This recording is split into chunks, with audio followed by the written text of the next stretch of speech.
Assalomu alaykum hammaga. Bugun oftalmologiya bo'yicha ozgincha mavzularni o'tmoqchimiz. Chunki oftalmologiya bo'yicha judayam kam ma'lumotlar professor Zuyuddin Sadriddinov Islomovdan iltimos qilgan edik, bizga leksiya o'qib bergan edilar. O'sha leksiyalarni hozir qo'yib, o'zimiz o'sha leksiyani ozgincha muhokama qilib, o'sha ularning so'zlarini yana ko'proq o'rganishga, chunki bu professor judayam oliy toifadagi nomer 1 professorlardan. Ularni har bitta so'zlari biz uchun oltinga teng. O'sha so'zlarni eslab qolish uchun, o'sha so'zlarni tegishli ma'noni tushunish uchun yana bitta qo'shimcha video qilishga ahd qildik. Xudo xohlasa hammaga manfaatli bo'ladigan video bo'ladi deb o'ylaymiz. Xudo xohlasa. Unda ularning so'zlarini, birinchi so'zlarini eshitamiz. Bo'lgan terda bo'lgan hosilalar rak oldi kasalliklari hisoblanishi mumkin. Chunki mana birinchi so'zlari teridagi bo'ladigan hosilalar rak bo'ladi deyaptilar. Biz bilamiz, zlokачественный, прокачественный deymiz, rak ko'z atrofidagi terlar, ya'ni qovodagi terdagilari rak deyiladi. Mana misol uchun hozir buni aytyaptilar, ko'zni rok deyaptilar.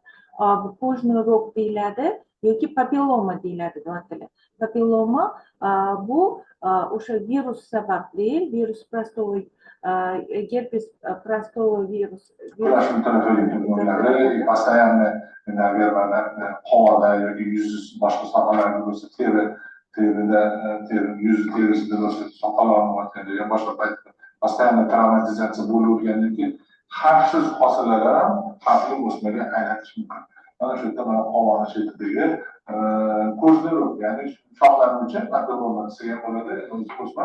Bu mana o'sha pastdan teri ostiga ham o'sha o'sib kirgan, mana yallanib turibdi, terini ostida ham yo'qlayib turibdi. Bu o'sha oddiy o'sha xavfli o'smaga aylanayotgan holat. Mana bu yerda o'sha bazalioma, bu o'sha teri xavfli o'smalariga boshlang'ich darajada turlicha bo'lib turishi mumkin. Endi so'zlari predrak degan so'zlari, ya'ni rak oldi.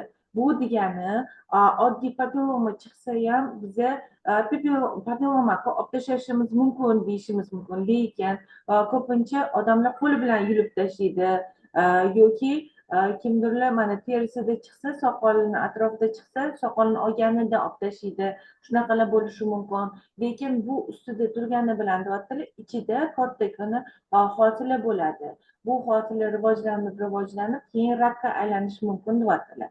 Javohir, o'zingizni fikringizni aytib o'tsangiz, yana nima fikrdasiz? Assalomu alaykum.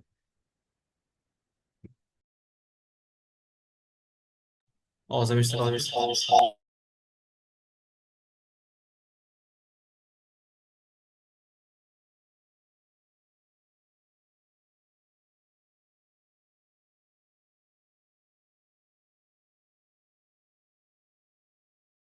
Hop, endi ovozim yaxshi eshitilyapti menimcha. Fotima opa, rahmat kattakon izohlaringiz uchun. Professor Ziyoddin Sadriddinov juda ham ajoyib leksiya o'tib ketdilar.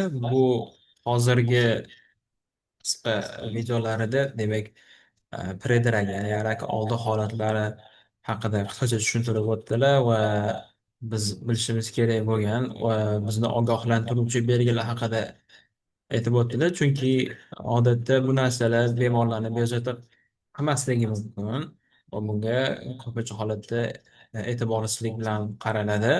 Vaholanki negizida bu narsa o'zini deylik shu onkologik holatligigacha, hatto rak holatigacha olib kelishi mumkin va mana shunaqa rasmda ko'rsatilgandek bu yoqda ko'zni rok deyilibdi. Ya'ni shoxsimon bir o'sma o'sishi va o'ng tarafdagi rasmda bazalioma, shu kabi ko'rinishlar demak bizni qandaydir bu yerda onkologik jarayon rivojlanayotgani haqida belgi berish kerak bo'ladi. Va shu narsaga doim biz e'tibor berishimiz kerak. Va oftalmolog doktor sifatida bu narsani nazoratga olib, onkologik, ya'ni onkooftalmologik yondashuvni yo'lga qo'yishimiz kerak bo'ladi. Shunaqa deb o'ylayman. Rahmat Javohir, unda ijozatingiz bilan davom ettiramiz. Bularda hozir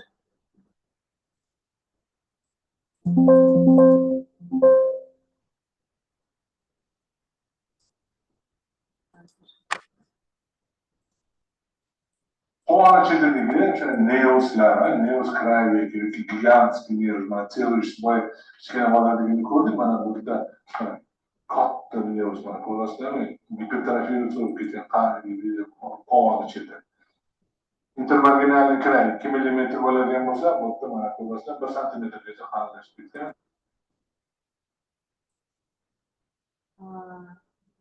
bu yerda nimani beryaptilar?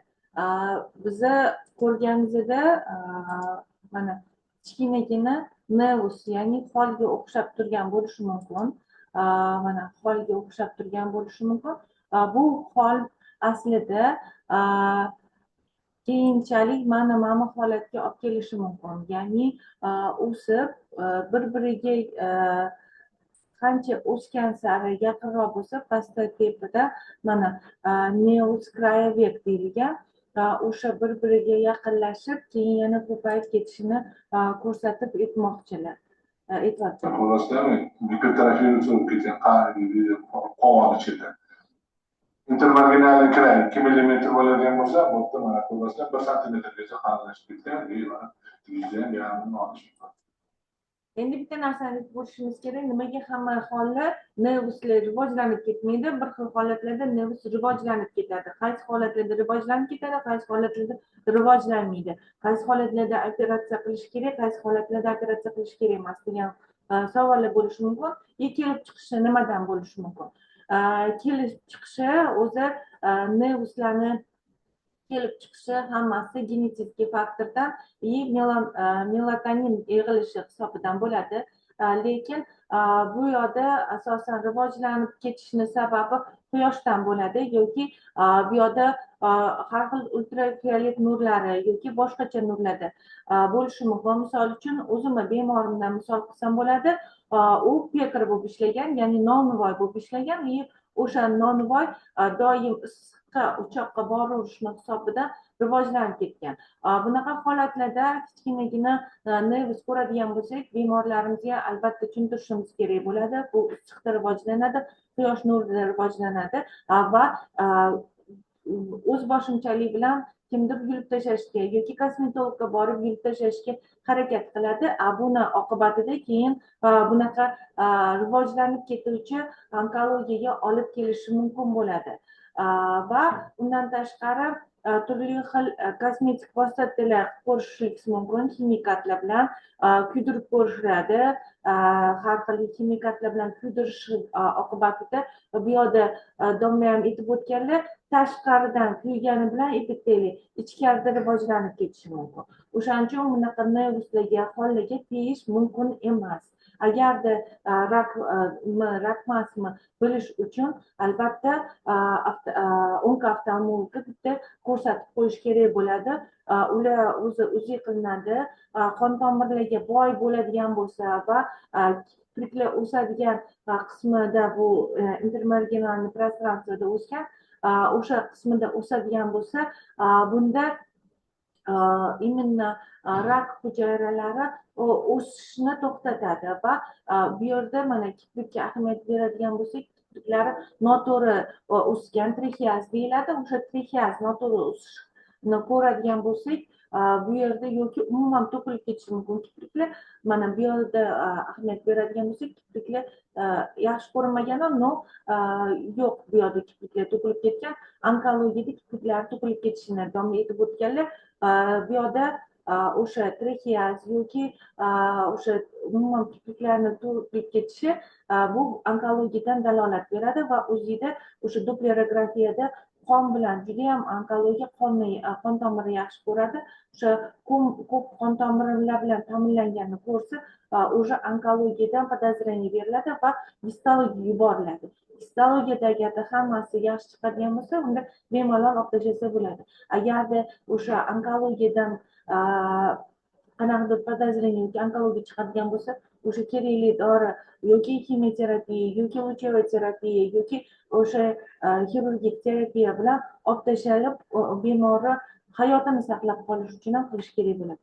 Javohir, o'zingizni fikringizni yana bildirib o'tsangiz.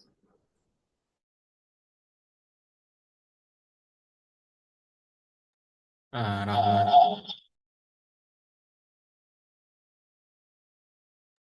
Rahmat Fotima opa. Juda ham o'rinli fikrlar bildirdingiz. Ya'ni bu holatda hozir ko'rib turgan narsamizda deylik bu yoqda целующий deb tasvirlangan. Ya'ni qaraydigan bo'lsak, tepa qovoq bilan pastki qovoq bir-biriga jipslashib shu kabi ko'rinishda kelyapti. Bunda albatta biz oddiy hol bilan deylik onkologik jarayonni ajratib olishimiz kerak bo'ladi.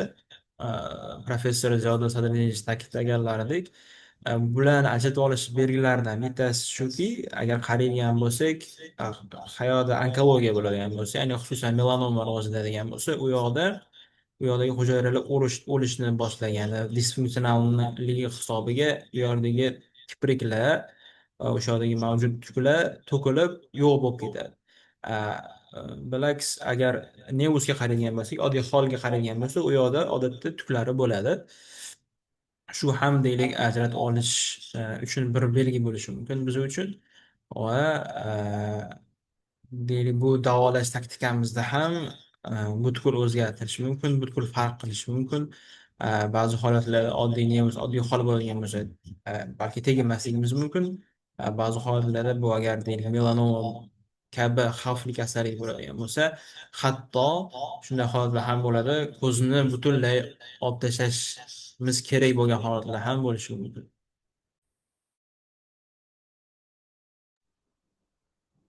Rahmat javobingiz uchun. Unda domlalarni davom leksiyalarini davom ettiramiz. Ko'zi ochilganda bu virus kattalashgan, ko'zi shohlardan yarmi yutib qolgan.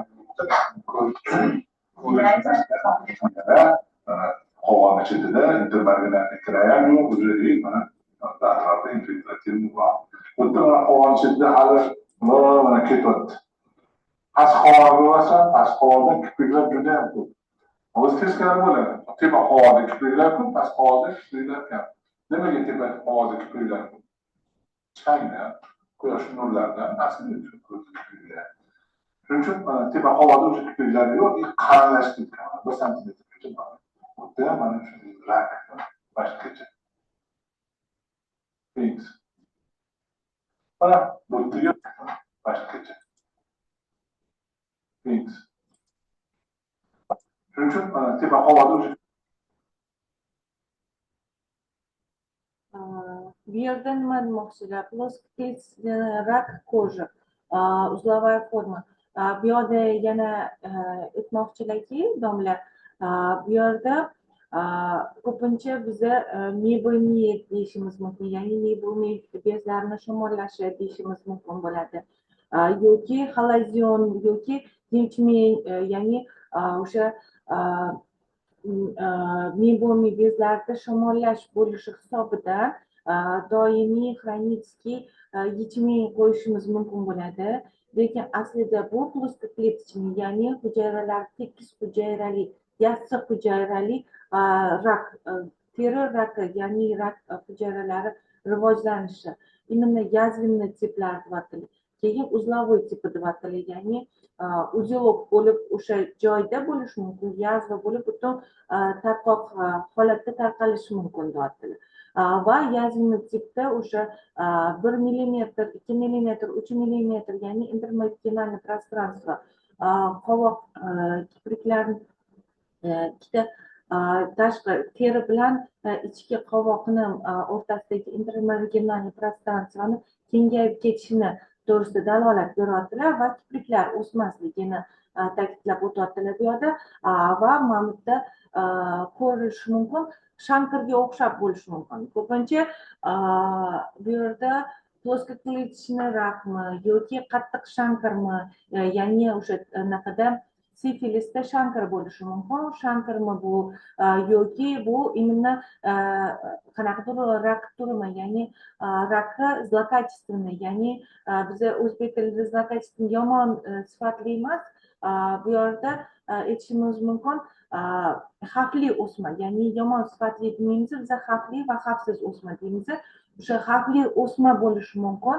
O'sha xavfli o'smami, shuni aniqlab olishimiz kerak bo'ladi va albatta bu holatlarda gistologiyaga yuborishimiz kerak bo'ladi. Bizda hamma yoqda ham onko-oftalmolog o'zi kam bu mutaxassislar, lekin oftalmolog o'zi gistologiyaga yuborishi mumkin bo'ladi. Gistologik to'qimani olib o'shanda aniqlash mumkin bo'ladi va qon analizini topshirish kerak bo'ladi. Ayniqsa mana bunaqa ko'rinishda yuqorigi rasmda o'xshagan ko'rinishda bo'ladigan bo'lsa, biza o'sha ko'pincha sifilis bilan ham differentsировать qilishimiz kerak bo'ladi. Faqat yechming emas, faqat onkologiya emas, sifilis ham bo'lishi mumkin. O'shaning uchun biza bu yerda treponema pallidum bormi yo'qmi aniqlashimiz uchun oddiy qon analizini topshirtiramiz va undan keyin gistologiyaga yuborishimiz kerak bo'ladi. Bu yerda biza o'sha albatta pastki qovog'ini ko'rishimiz kerak, yuqorigi pastki qovoqlarni, kipriklarni o'sishini ko'rishimiz kerak va o'sha o'sishni holatini ko'rib, keyin onkologiyani исключить qilgandan keyingina, ayniqsa xronический doimiy davom ettiradigan yechminglar bo'ladi, mebelitlar bo'ladi. O'shalarni doimiy bo'ladiganida biza miyamizda doim turishimiz kerak. Bu ploskoklichniy, ya'ni yassi hujayrali rak emasmi, imенно teri rak emasmi, shuni ko'rishimiz kerak bo'ladi. Agarda bunaqa protsessi kuchayib ketmasligini oldini olish uchun ham biza birinchi o'rinda shuni ko'rishimiz kerak bo'ladi. Agarda rak bo'lsa, целенаправленный lечение qilsak, xudo xohlasa, bemorni sog'lig'iga ko'proq foyda bergan bo'lamiz. Javohir, o'zingizni fikringizni aytib o'tsangiz.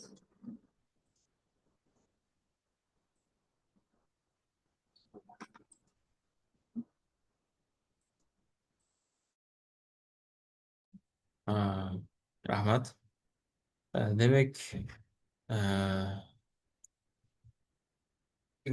rakni eng qo'rqinchli desak ham bo'ladi va yomon turlaridan biri bu yerda ta'kidlab o'tilgandek klassiklashgan rak ko'zi.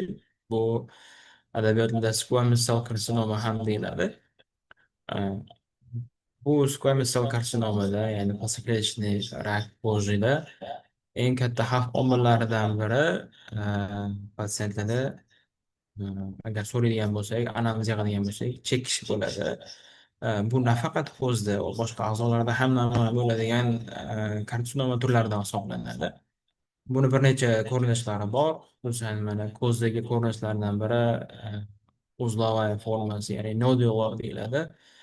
Nodular ko'rinishlari ham bor va yazvenli ko'rinishlari, ya'ni ulcer deyiladi.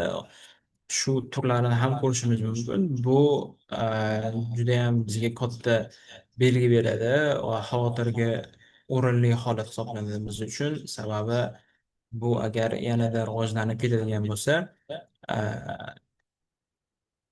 deylik patsientni bilvosita yoki bevosita ko'rish sistemasiga va nafaqat unga boshqa a'zolariga ham tarqab ketishi, metastaz berishi holatlari ham kuzatilishi mumkin.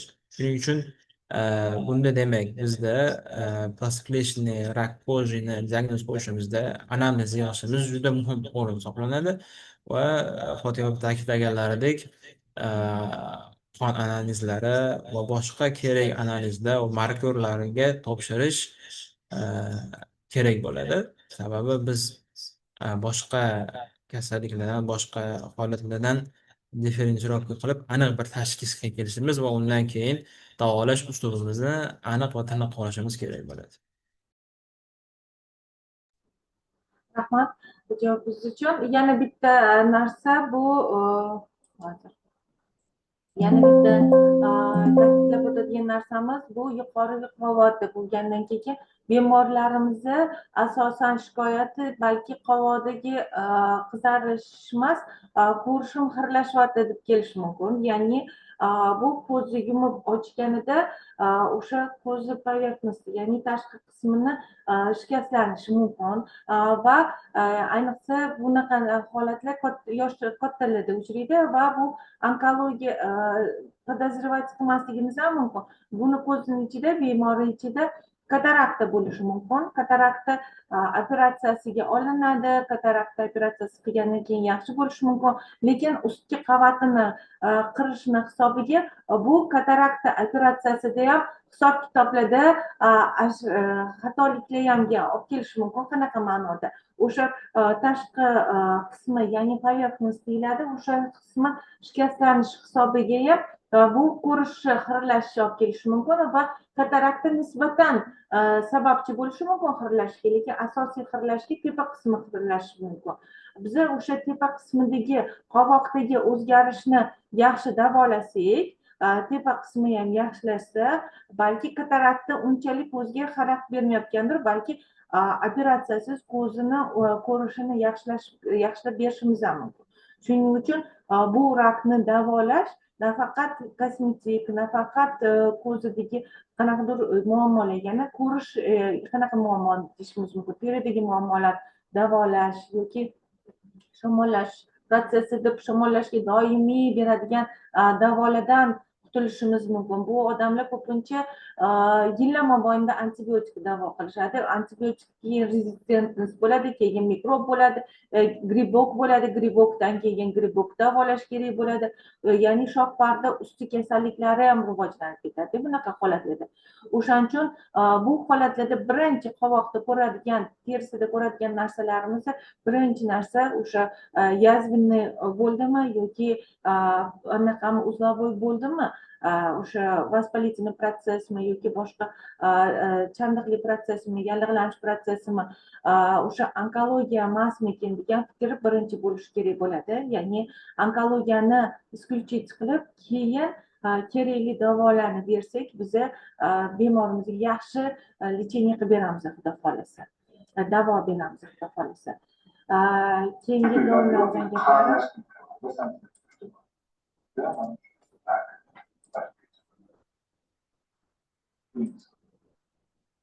mana bu tugab yetganimdagi qovog'ini chetidagi o'sma, mana qovog'ini chetini уже deformatsiya qilgan, dальше o'sgan, mana speaker nosagacha, nasogubniy skladkagacha, mana bu o'rtadan o'g'ilga kelgan. Jo'payib turibdi, mana узловой forma. Hali yaraga aylanmagan. Bu yerda asosan kuch ichkariga qarab ketgan. Orbitaga kirgan, mana ko'z orqasigacha borgan tomografiya. Tomografiyada ko'rinishi o'sma. Plotni atrofli to'qimalarga qaragan. Masalan, o'smani, xavfli o'smani plotnisiga qarab aniqlasak bo'ladi. Ultrazvukda hozir shunaqa metodika ham bor, o'sha elastin tomografiya deydi. O'smani plotnisiga qarab, xavflimi, xavfsizligini turishni dopplerda aniqlasak bo'ladi. Tak, mana orbitaga o'sib kirdi, yon tomondan qaraganda mana gamma fazliga ham o'sib kiryapti o'sma. Javohir, o'zingizni fikringizni bildirsangiz hozirgi videoga.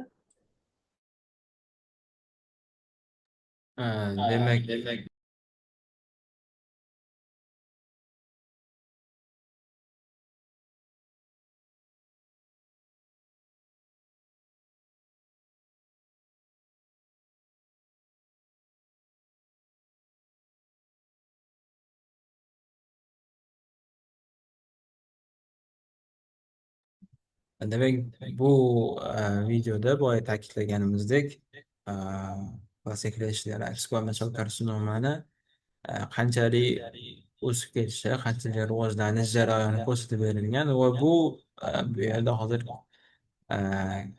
kompyuter tomografiyamizda yaqqol namoyon bo'lgan. Mana agar qaraydigan bo'lsak, orbitamizda intraconal, extraconal space, ya'ni joylar mavjud bo'lgan.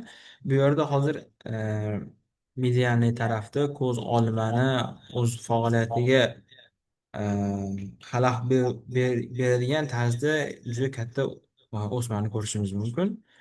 Va agar shu narsa vaqtida davolanmasa, vaqtida nazoratga olinmasa, bu yanada kattalashib, bundanda ko'z olmasini disfunksiyasiga olib kelishi mumkin.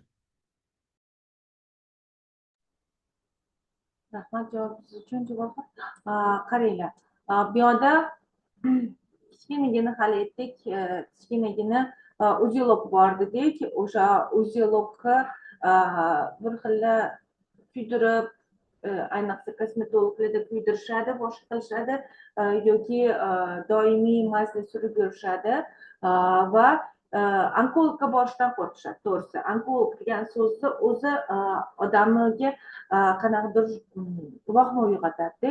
И bu bemorlarimiz уже oxirgi stadiyasiga borganda mana onkologiya qanchalik rivojlanib ketganini ko'rsa bo'ladi.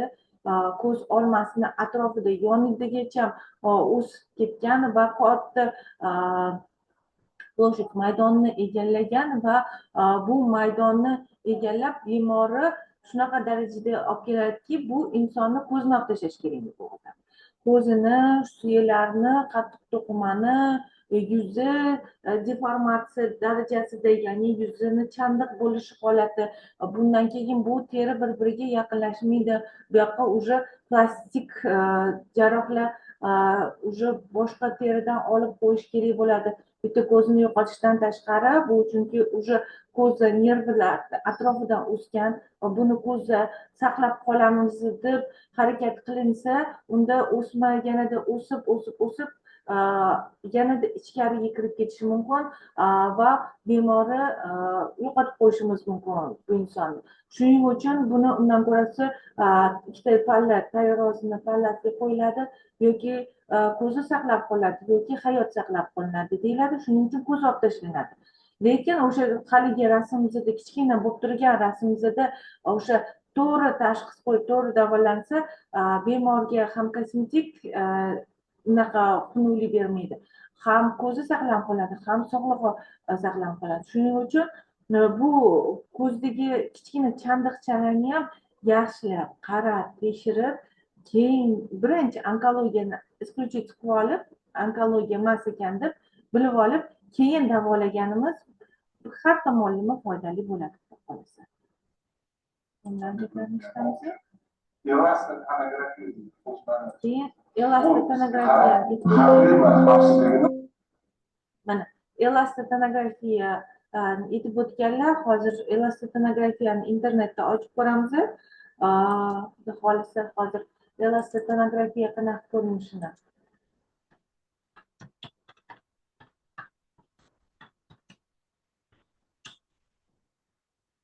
Elastatonografiyani hozir ko'ramiz, qanaqa ko'rinadi.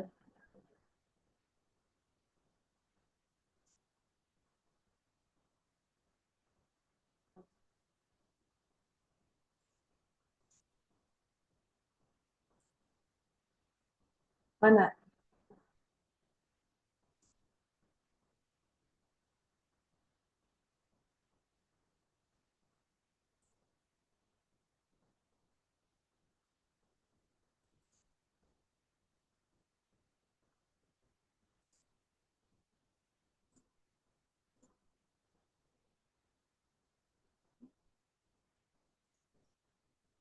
образований, в частности в щитовидной железе. Здесь мы видим округлое образование в правой доле щитовидной железы. Здесь методом компрессионной эластографии мы будем оценивать плотность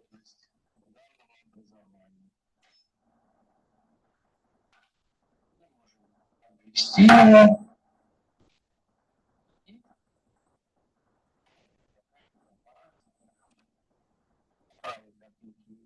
На левой картинке мы видим его в цветовом измерении. Дальше нам показывает аппарат его плотность. В данном случае мы видим, что уровень плотности театре, и это говорит о том, что образование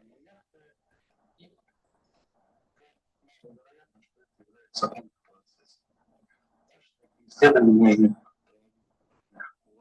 и в молочной железе, есть несколько методов: компрессионная эластография, двиговая А,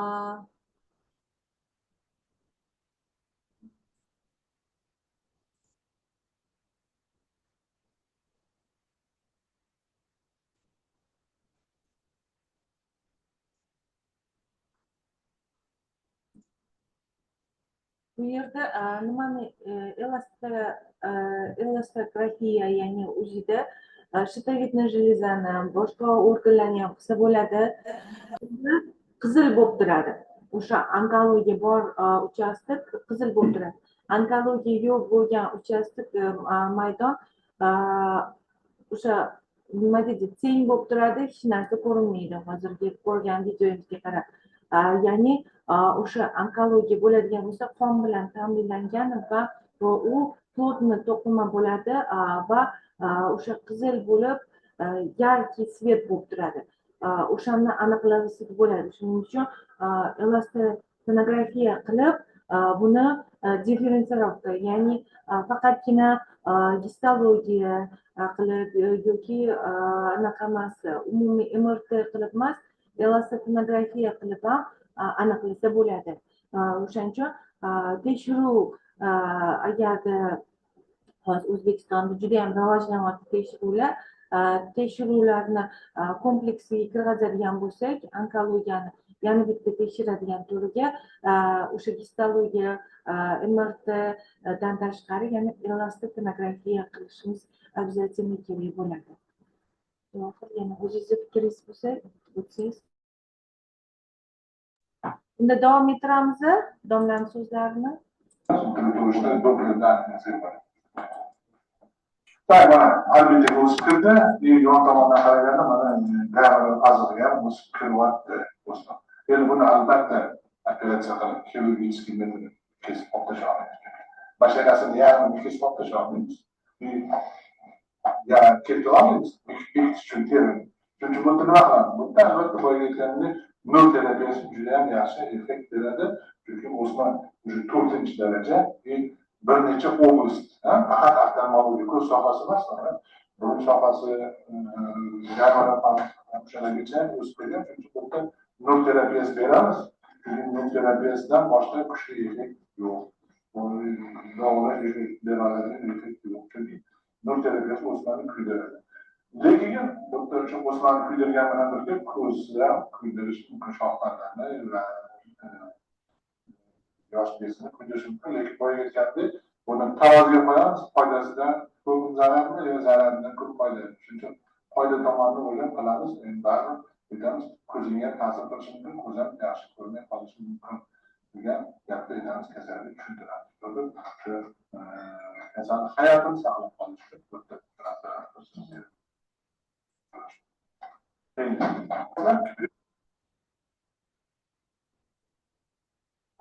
shu domla aytyaptilarki, bu yerda nur terapiya qilinadi. Nur terapiyasi keyinchalik ko'zga ham o'sha ta'sir qilishi mumkin. O'sha ko'zni yomon ko'rishi to'g'risida ham gapirib o'tganlar. Bugungi mavzuyimiz qisqacha hozir birinchi testni o'tib ko'rdik. Xudo xolasa yana shunaqa qiziq mavzularni tayyorlaymiz. Yana savollaringiz bo'lsa yoki qanaqadir o'zingizlarning fikringiz bo'lsa kutib qolamiz. Xudo xolasa undan ham yaxshi temalar tayyorlashga harakat qilamiz. Sog' bo'ling, salomat bo'linglar. Javohir, fikrlaringiz? Rahmat Qahramon, fikrlaringiz uchun.